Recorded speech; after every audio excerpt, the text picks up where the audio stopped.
Burger King drive-thru by key switch 1. I used to work at a Burger King a few years back. I was a teenager in high school at the time, and I really needed the money to save up for college. I was taking every shift I could get. I even covered for my coworkers if they left early. That's how I ended up working the night shift, and I never went back to work there ever since. The manager was like Mr. Krabs from the show SpongeBob if he had lived in real life as a human. He barely paid us a minimum wage, and that was only because he was required to by law.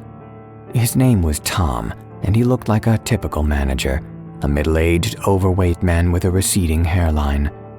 As soon as the night shift began, he told us, "I can't hang out here all night.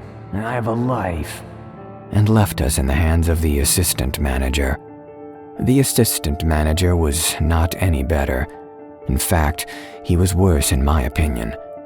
None of us liked him. His name was Buzz, and he was a control freak.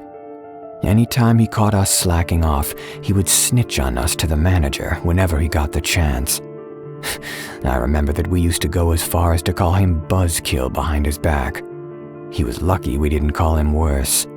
It was an inside joke of ours because we found out pretty quick that he did not have a sense of humor. I found out from personal experience when I accidentally slipped over a drink someone spilled on the floor and fell on my butt.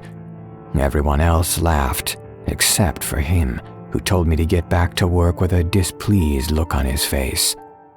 Buzz cleared his throat to get us all to listen to him, and once we all stopped what we were doing, "The manager may not be here, but I am. Right now, I am your Burger King, and you have to do whatever I say, whenever I say it." I couldn't help but start chuckling. I glanced around and saw that my coworkers were also trying not to laugh at how ridiculous Buzz was being. I mean, really, I am your Burger King? Buzz continued with a serious tone. "What's so funny, Eugene?" I wasn't surprised when he targeted me out of everyone in the group. He and I hadn't gotten along ever since the day I was hired. I never found out why he didn't like me, but I assumed it was probably for no reason. He was the only person there that called me by my full name, too. Everyone else just called me Gene. I said quickly while trying to suppress my laughter, "Nothing."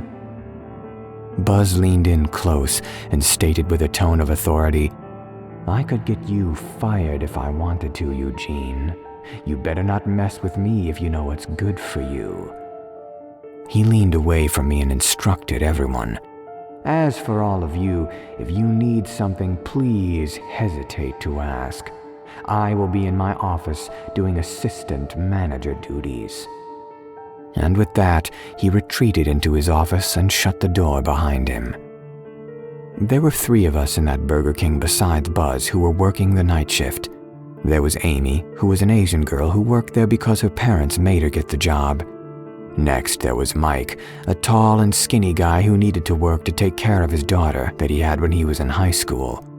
Lastly, there was an old man named Bob who had worked there since the place first opened because he didn't have enough money to retire. I whispered to Amy so that Buzz couldn't hear me, "Buzzkill is really living up to his nickname, isn't he?" She giggled and whispered back, "I guess so. We all need to get to work, though." I whispered, "Okay, whatever you say, Mom." That was an inside joke we had between the 2 of us. I would call her Mom whenever she told me what to do. My job was to take the orders. At first, we had several customers that would come in late in the evening. Then that amount would lessen as the evening gradually turned into late night. After midnight, hardly anyone came. That was another reason I decided to take the night shift, because I knew I would get paid for doing hardly any work. I sat in the chair that I had pulled next to the drive-thru window and was looking at the posts on Instagram when I heard it. I heard an ear-splitting howl coming from outside. I thought at first that it could have just been a stray dog or even a wolf, but that cry sounded like something from a horror movie. Whatever made that sound sounded too big to be a dog or a wolf. In fact, it almost had a human-like sound to it. I ran to the kitchen in the back of the restaurant and exclaimed, "Guys, did you just hear what I heard?" Mike asked, "What you talking about, man?" Amy looked at me as if she thought I was yanking everyone's chains, but then Bob stated, "I heard it once before. The creature that you heard was a werewolf." Amy, Mike, and I all started laughing. I said, "That's really funny, man. You're just messing with us, aren't you, old man?" Bob shook his head and said, "I'm not messing with you. I encountered a werewolf once when I was just a whippersnapper, and that's what it sounded like." The three of us laughed again, and Amy said, "If you're trying to scare us, it's not going to work." But then the howling outside grew louder, as if the creature was coming closer to where we were, and we all flinched from the noise. Mike asked, "Maybe it's just a dog?" Before I could answer, Bob explained, "That sounds too big to be a dog. Like I said, it's a werewolf." I didn't want to believe the old man, but I couldn't think of anything else that noise could have been. While I was trying to think about what I should do in that situation, Buzz stormed out of his office and demanded, "Who keeps making that noise? I can't get anything done with that awful racket. Was it you, Eugene? Is this your idea of a joke? Because it isn't funny." I exclaimed, "It wasn't me, Buzz. Even if it was me, why would I waste such a good prank on you anyway?" The howling started again, except that this time it was even louder than the first 2 times I had heard it. We all jumped back except for Buzz, who didn't want to look like he was scared. He scowled at all of us, and his expression turned into one of confusion after he must have realized that none of us were pranking him at that point. He looked at me and commanded, "Eugene, go outside and see what is making that noise." Usually I had to do what Buzz instructed me to do, but my better judgment now was against it. Instead, I firmly said, "No, I'm not going outside. For all I know, it could be a werewolf like Bob was saying." Buzz scoffed. "You're dumber than I thought, Eugene. You're seriously listening to an old man that barely even remembers his own name? Since none of you seem to have the guts to go outside, I will go out there myself to take care of it." I wanted to stop him, but I thought he'd taken it too far when he insulted the old man. The old man was like a father that I never had, so I didn't try and stop him when he went outside. However, it wasn't long before we could all hear the howling turn into a snarl. Next, we heard Buzz scream in pain. Buzz's screams grew louder and louder until they had turned into high-pitched wails. I almost threw up having to listen to that. It felt like an eternity before his screaming ever stopped. We all wanted to see if he would come back inside and scoff at us for falling for his sick joke, but he never came back. Before I could do anything, I saw something moving out of the corner of my eye. Then the lights went out for several minutes and came back on. After that, I noticed Bob was still missing. Did he go outside to try and help Buzz? I looked around the kitchen at Amy and Mike, but they both seemed as confused and frightened as I was. I suggested, "How about we split up and look for Bob? Maybe we'll find Buzz too, right?" We all knew deep down that Buzz was probably dead, but I thought I'd keep high spirits in case he was really taking advantage of the fact that we were scared.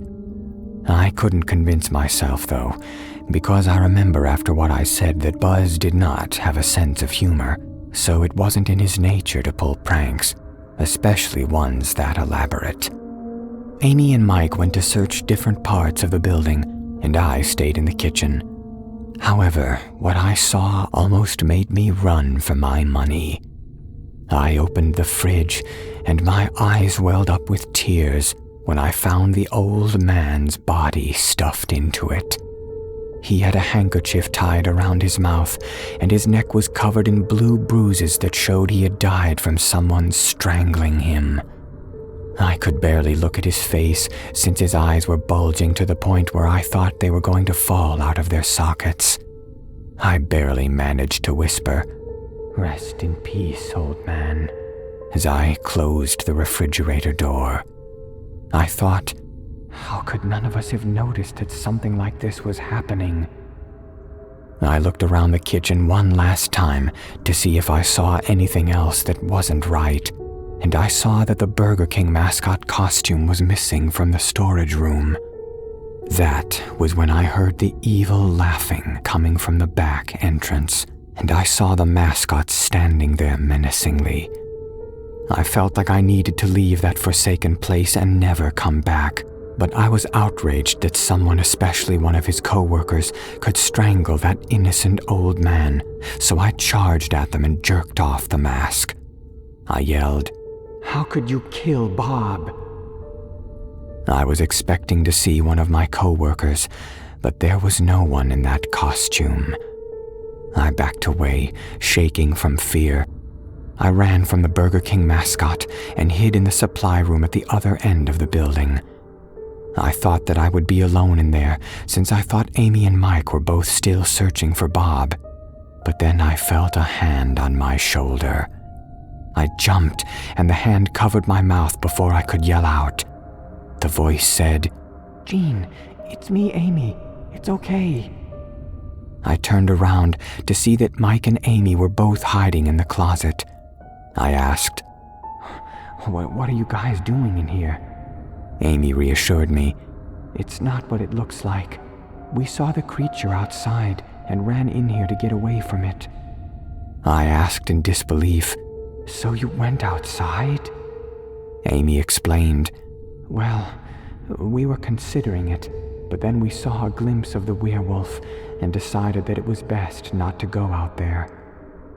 I wouldn't have gone out there either. "I'm glad you're both safe. Did you find Bob?" Amy asked. I hung my head and answered, "Yeah, someone or something strangled him and stuffed him in the fridge." Amy cried, "That's terrible. Who would do such a thing?" I know this sounds crazy, but I saw the Burger King mascot suit walking around.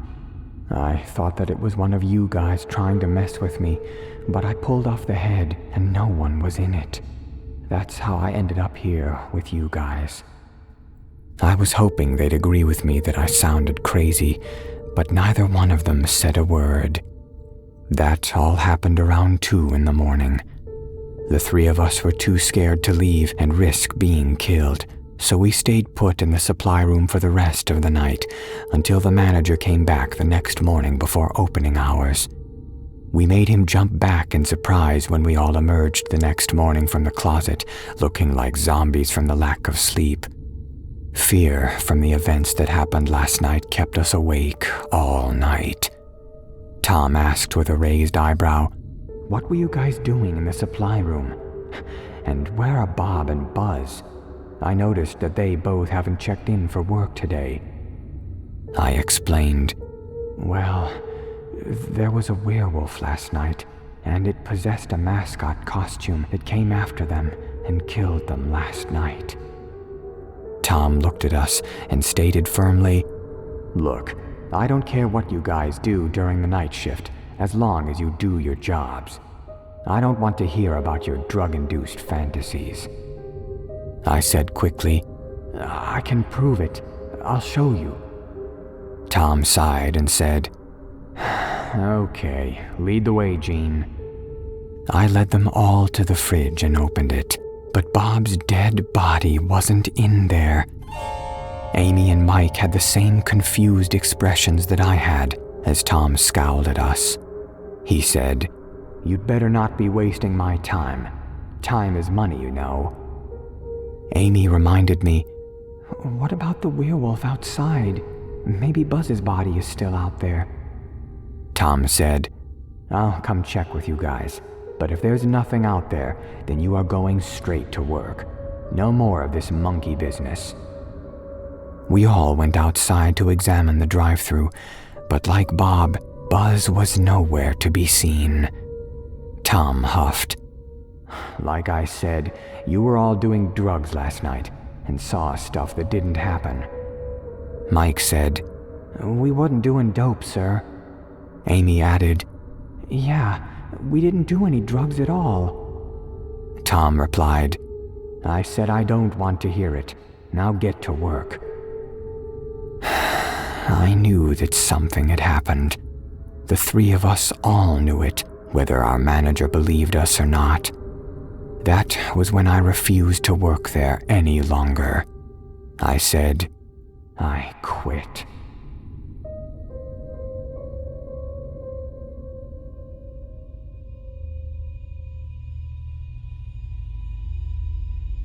Guy at Burger King who almost took my car with a child in the back seat, by Pyalana.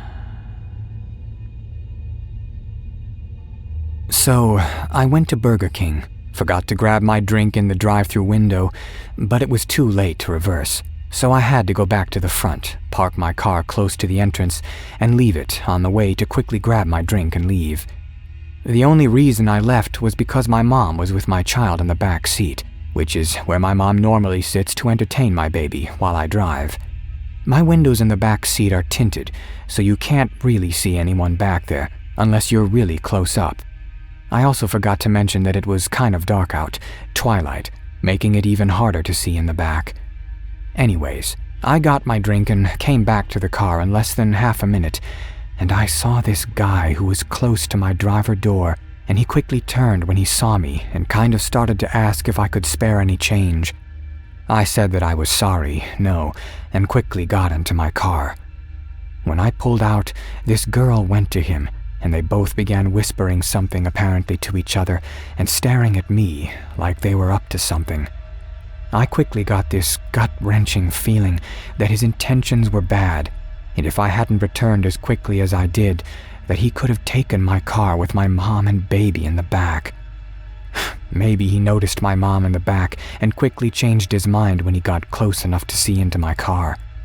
I don't really know, but I know that I'm so glad it didn't happen. My mom said she obviously wouldn't have left without the baby, but who knows what that guy was capable of. From now on, I always lock the car when I leave and take the keys out if my mom decides to stay in while I grab something really quick.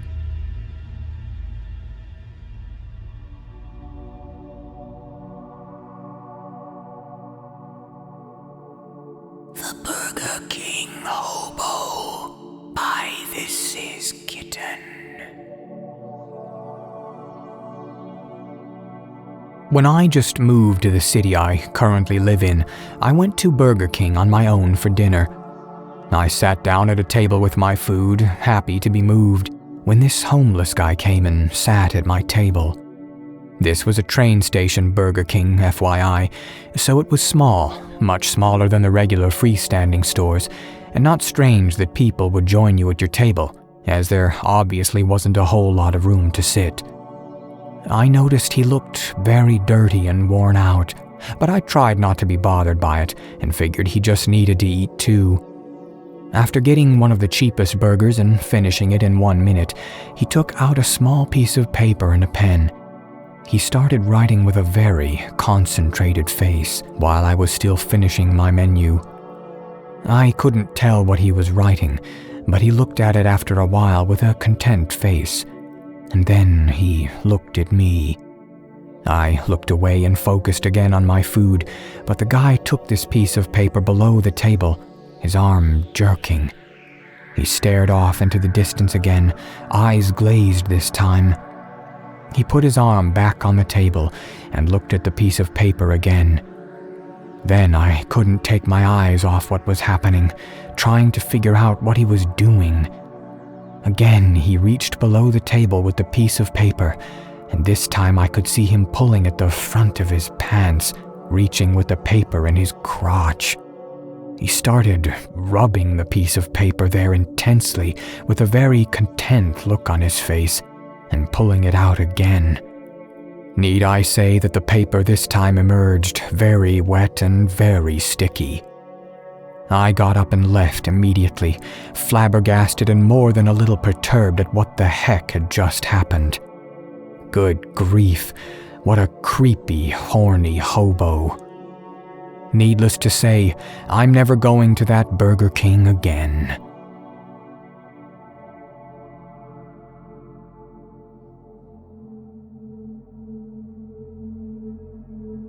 Meeting the Burger King by Peppermint Tear Muffs.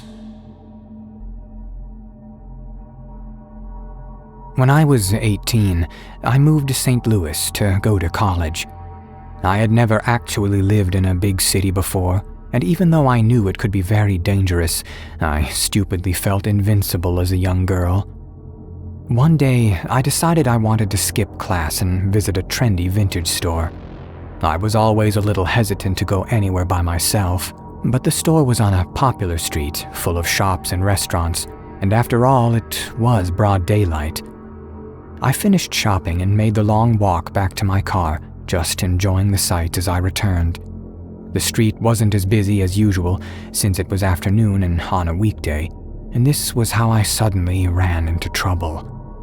Strolling my way was a very tall man dressed in army fatigues. On top of his head was a cardboard Burger King crown set at a jaunty angle.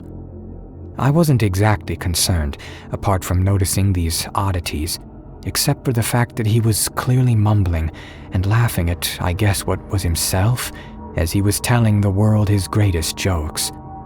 It wasn't unusual to see strange-looking but harmless people in public, I suppose in any city, so I continued on my way while being very careful not to make eye contact. Excuse me, miss. Could you show me the way to the library? I hadn't really expected him to talk to me, and I was taken aback by his politeness. I replied that it was further down the way he was heading, and kept on walking. But then he got in front of me and asked me my name. Not really knowing what to do, I told him my first name and he told me his, reaching out his hand for a handshake. He gripped my hand surprisingly tightly and kept shaking it, never letting go while he told me about why he was trying to get a job at a Dollar General and asking me about my life. This entire time he was giggling to himself like I was about to be the victim of some prank. I didn't get the feeling that he was drunk or high, but he was definitely off, and I was terrified that things were about to escalate. I gave vague but polite responses, nervously glancing around as he endlessly shook my hand. A man in a nearby store with narrowed eyes was watching this whole thing unfold through his shop window. I made eye contact with him as if to say, "Please, help me." But the guy didn't budge, and I was paranoid that I was about to be attacked right in front of him as he did nothing. "It's so very nice to meet you," the Burger King guy was saying, staring at me without blinking once. His grip started to tighten harder and harder until he was crushing the bones in my palm, and I let out a little gasp. Suddenly, adrenaline kicked in, and I jerked my hand out of his and bolted, yelling, I really have to go now." I didn't stop to see if he was following me, and luckily I never saw him again. I was mostly shaken up by what could have happened right in front of that bystander, and I still wonder about the Burger King's backstory. Why the hell was he wearing legitimate army fatigues and boots? I guess I'll never know.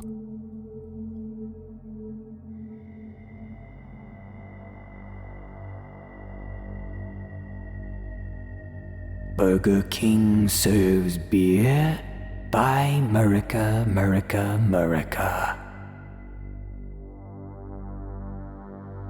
This story is from a little over 10 years ago, so I was either 9 or 10. If you read my post, if someone tries to kidnap you, shout fire, then you know that my dad would take us in his 18-wheeler across the eastern US, mostly so he didn't have to unload the truck because he was a lazy jerk. Anyway, I went with him one summer and we stopped at this Burger King to eat. I forget where it was, but it was either in Kentucky, Virginia, or West Virginia. I nearly got hit in the parking lot by some douche, which was bad enough, but the real creepy thing went down once we were inside. I ordered a kid's meal with a Dr. Pepper. I love Dr. Pepper. The cashier was this weird redneck-looking dude. I remember taking a sip of my drink a little after sitting down, and it tasted really weird. But I had a mouthful of food too at the time, so I didn't pay much attention to it. Now, ordinarily I will chug anything caffeinated and or carbonated, but for some reason, something told me not to this time. After I finished eating, I took another sip, I suppose out of curiosity. It was definitely not Dr. Pepper. I told my dad that it didn't taste like it. He tasted it, replied, "It's not," then went and yelled at the creepy-looking redneck cashier. The manager fired him on the spot. I later learned in my teenage years that the flavor of that drink was very cheap beer. So, some creepy redneck, likely a pedo, tried to get a 9-year-old kid drunk in a Burger King. God, honestly, what is the world coming to these days?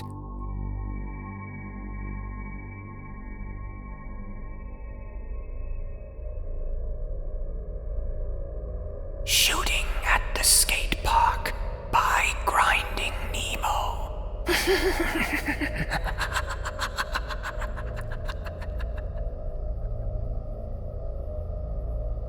Sorry about this being so long.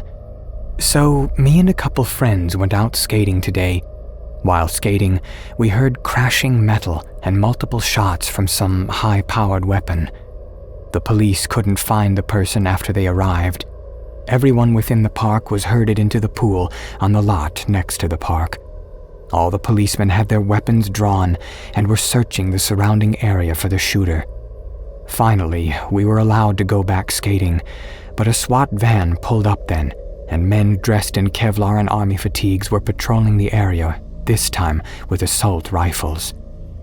We decided to grab a bite to eat to avoid all the drama, and when we arrived at Burger King, there was a man sitting on the curb outside, blood pouring down his arms and neck. We were sketched out, but we were so hungry. We headed back to the park when we were done, and overheard a skater talking to a news correspondent about how he had an encounter with the suspect. The only description he gave? The man was bleeding a lot.